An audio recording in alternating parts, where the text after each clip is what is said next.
Hey everybody, it's February 5th again.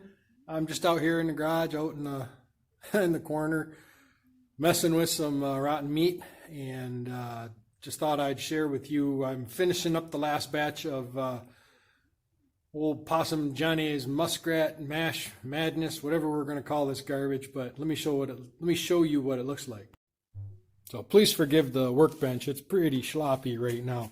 And the lighting, not the greatest in here. I don't have gloves on. I don't want to touch that bowl. It's nasty. Anyway, that's it. That's about 3 muskrat quarters.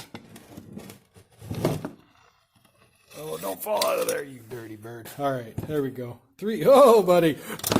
That would have been an epic Johnny fail for sure. That's about 3 muskrat quartered up. And then... oh, I don't know. And then I mixed, let's see here. I got some Sure Gel, just some pectin. That kind of just firms it up, gives it some preservatives. And, of course, I threw in some glycerin for freeze-proofing it. And, again, it's a little bit of preservative there. And that's it. It's been, it smells delicious. It's so sweet smelling. I'm just kidding about the delicious part. It is a very sweet smelling meat though, and it is rather potent. So I think probably at least half of the predator hits I've gotten here on the farm have been using this muskrat. So I do have some rabbit I thought about mixing in with it, but hey, I'm just going to do what I'm doing here. And this should be enough. That quart jar, it'll be full right to the brim with this stuff. And that should be enough to get me through the rest of the season. I'm down to about 3.5 weeks left. So I didn't even take the bones out or anything. It's just, it's the meat. I just broke the bones, snapped them, used the knife sometimes. So that they'll fit down. Basically, you know what I did? I made everything small enough that it would fit in a pipe dream. I don't care about chunks. I don't own a grinder, so I don't have a ground meat paste. It's just, it is what it is. We'll see what happens. All right, more in a bit. Okay, I've been playing with these Freedom brands, and I told you guys I'd make this video. To be honest, though, I have found the solution I like is probably not one everybody's going to do.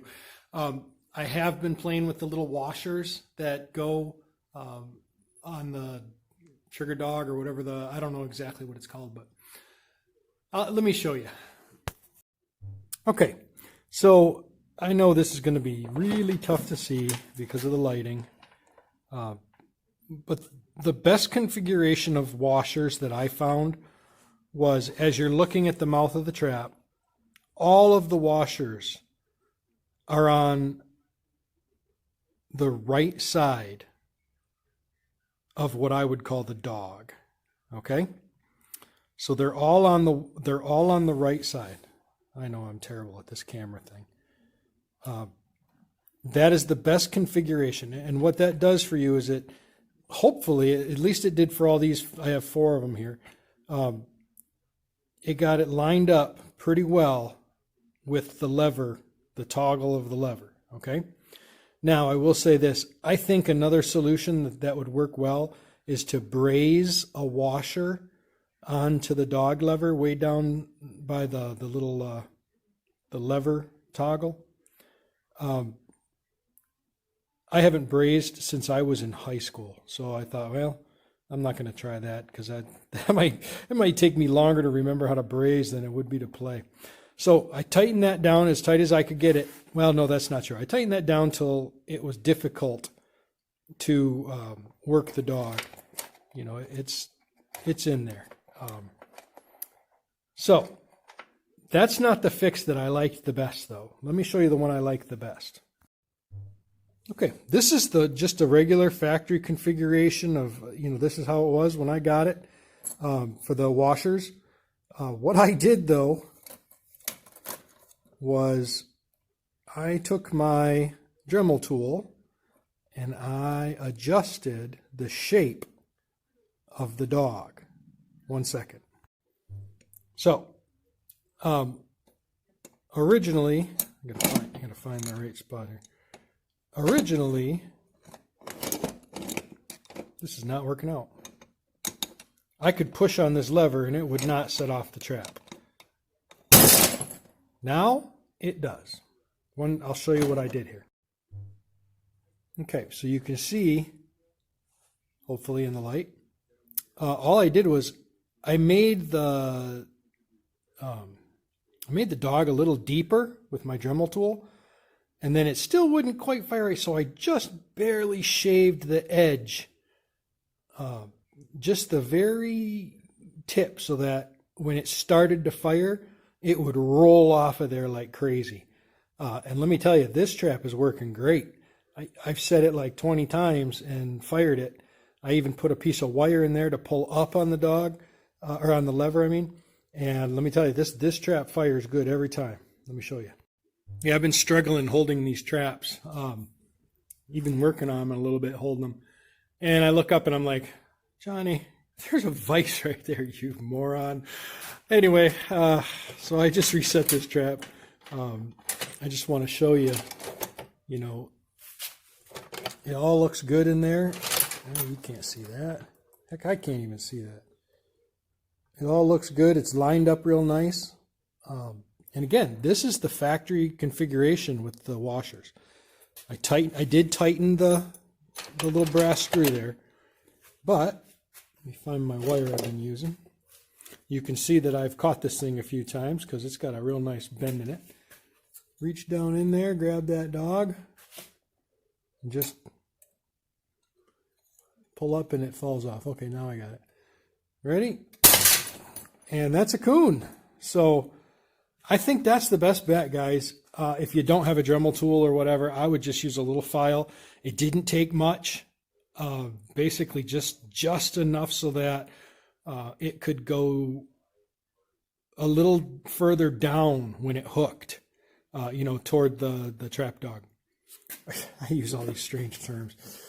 Yeah, I only took enough so that when the trap is set, the dog lever and this, you know, flat part here on the trigger inside, they were touching.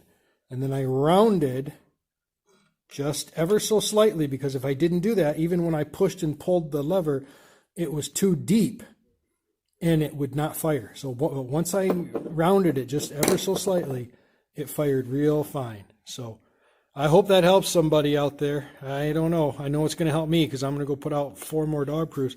Remember, I started the year with 8, and I'm down to 5. I've lost 3. 1 to that critter out back with the aliens abducted, and then I lost 2 to theft out on the river. So